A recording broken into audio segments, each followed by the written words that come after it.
क्या प्लूटो पर जीवन मौजूद है? गाइस, ये बहुत ही दिलचस्प सवाल है। हालांकि इसका अभी तक कोई सॉलिड प्रूफ नहीं मिला है, लेकिन फिर भी कुछ ऐसी बातें हैं जिन्होंने वैज्ञानिकों को हैरान करके रखा हुआ है। वैज्ञानिकों की हैरानी का सबसे बड़ा कारण ये है कि प्लूटो इतना दूर और ठंडा होने के बाद भी अंदर से जिंदा है। इस बात का पता वैज्ञानिकों को न्यू होराइजन्स मिशन से चला। न्यू होराइजन्स एक ऐसा स्पेसक्राफ्ट था जो सबसे पहले प्लूटो के सबसे नजदीक से गुजरा था। न्यू होराइजन्स को सन 2006 में लॉन्च किया गया था और इसे बहुत तेज गति से चलने वाले रॉकेट की मदद से अंतरिक्ष में पहुंचाया गया था। लॉन्च के टाइम इसकी रफ्तार इतनी तेज थी कि सिर्फ 9 घंटे के अंदर ही इसने चंद्रमा के ऑर्बिट को पार कर दिया था, जबकि अपोलो मिशन को इसमें 3 दिन लग गए थे। लेकिन प्लूटो काफी दूर का ऑब्जेक्ट था, वहां तक पहुंचने के लिए ये रफ्तार काफी नहीं थी। इसलिए वैज्ञानिकों ने न्यू होराइजन्स की रफ्तार को बढ़ाने और इसके फ्यूल को बचाने के लिए एक टेक्निक का यूज किया जिसे कि ग्रेविटी असिस्ट कहा जाता है। इसके लिए वैज्ञानिकों ने जुपिटर की ग्रेविटी का सहारा लिया। इसके लिए न्यू होराइजन्स को सन 2007 में जुपिटर के पास से गुजारा गया था। जुपिटर की पावरफुल ग्रेविटी ने इसे गुलेल यानी कि स्लिंग शॉट की तरह आगे फेंक दिया, जिस वजह से इसकी स्पीड 14,000 किलोमीटर प्रति घंटा और भी ज्यादा बढ़ गई। लेकिन गाइस, जुपिटर के बाद का सफर इसके लिए बहुत ज्यादा लंबा था। इसी वजह से इसकी एनर्जी बचाने के लिए इसे हाइबरनेशन यानी कि स्लीप मोड में रखा जाता था, क्योंकि ग्रेविटी असिस्ट की वजह से इसे गति पहले ही मिल चुकी थी। इसलिए इसे साल में सिर्फ एक बार ही चेकअप के लिए जगाया जाता था। और गाइस, लगभग 9 साल 5 महीने के बाद 14 जुलाई 2015 को न्यू होराइजन्स प्लूटो के सबसे नजदीक से गुजरा था। लेकिन गाइस, प्लूटो तक पहुंचने के 10 दिन पहले न्यू होराइजन्स का कंप्यूटर ओवरलोड हो गया था, जिसका कारण था एक साथ बहुत सारी कमांड्स को प्रोसेस करना, जिस वजह से इसका संपर्क धरती से पूरी तरह से टूट गया था।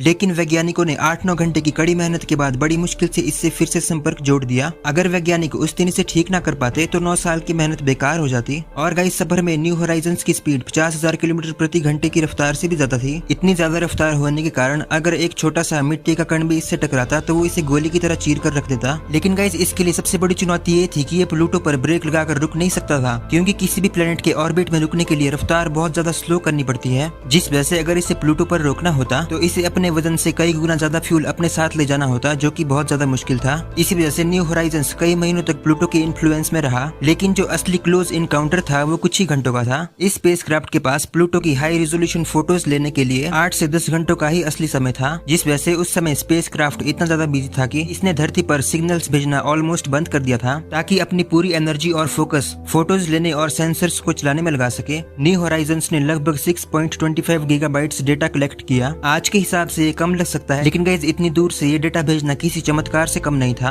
और गाइस, अब बात कर लेते कि आखिर न्यू होराइजन्स ने प्लूटो पर हमें क्या क्या दिखाया। तो गाइस, वैज्ञानिक पहले प्लूटो को एक मरा हुआ बर्फ का गोला ही मानते थे, लेकिन न्यू होराइजन्स ने हमें प्लूटो का नीला एटमॉस्फेयर और बर्फ के बने हुए पहाड़ दिखाए, जो कि हमारी धरती के चट्टानी पहाड़ों की तरह ही ऊंचे थे, लेकिन वे मिट्टी के नहीं बल्कि बर्फ के बने हुए थे। न्यू होराइजन्स की मदद से हमें प्लूटो पर दिल के आकार के एक स्थान का भी पता चला, जिसे वैज्ञानिकों ने स्पुतनिक प्लेनिशिया नाम दिया। इसे प्लूटो का दिल भी कहा जाता है। और गाइस, न्यू होराइजन्स की मदद से हमें प्लूटो के टेम्परेचर का भी पता चला, जो लगभग -230 डिग्री सेल्सियस तक रहता है, जो कि इतना ज्यादा ठंडा है कि गैसेस को भी बर्फ बना देता है। और गाइस, इसकी मदद से हमें प्लूटो के 5 चंद्रमाओं का पता भी चला। और गाइस, अब बात कर लेते हैं कि आखिर वैज्ञानिक इससे जीवन की उम्मीद क्यों रखते हैं। तो गाइस, प्लूटो के ऊपर हार्ट की शेप के स्थान यानी कि स्पुतनिक प्लेनिशिया की बर्फ के नीचे बेहद गहरा और गर्म लिक्विड ओशन मौजूद हो सकता है। और गाइस, न्यू होराइजन्स ने प्लूटो पर कॉम्प्लेक्स ऑर्गेनिक मॉलिक्यूल्स की पहचान की है। ये वही केमिकल है जो लाइफ के लिए बिल्डिंग ब्लॉक्स का काम करते हैं। और गाइस, इसके अंदरूनी हिस्से में गर्मी होने का कारण प्लूटो के अंदर रेडियो एक्टिव रॉक्स की गर्मी है। रेडियो एक्टिव रॉक्स का मतलब है कि प्लूटो के कोर में यूरेनियम और थोरियम जैसे एलिमेंट्स लगातार टूटते रहते हैं, बिल्कुल एक नेचुरल न्यूक्लियर रिएक्टर की तरह, जिस वजह से इतनी ज्यादा गर्मी पैदा होती है कि वो प्लूटो की बर्फ को पिघलाकर एक लिक्विड ओशन पैदा कर सकती है। यानी कि बाहर से ठंडा दिखने वाला प्लूटो अंदर से न्यूक्लियर एनर्जी से गर्म है। और जहाँ गर्मी और पानी एक साथ मिलते हैं, वहाँ पर माइक्रोबियल लाइफ यानी कि छोटे जीवों के होने की संभावना कई गुना ज्यादा बढ़ जाती है। तो गाइस, आपको क्या लगता है कि प्लूटो के गहरे समंदर में कोई ऐसी चीज तैर रही है जिसे हमने आज तक नहीं देखा? और फ्यूचर में प्लूटो पर क्या कोई जीवन पनप सकता है? अपनी राय कमेंट सेक्शन में जरूर से बताना।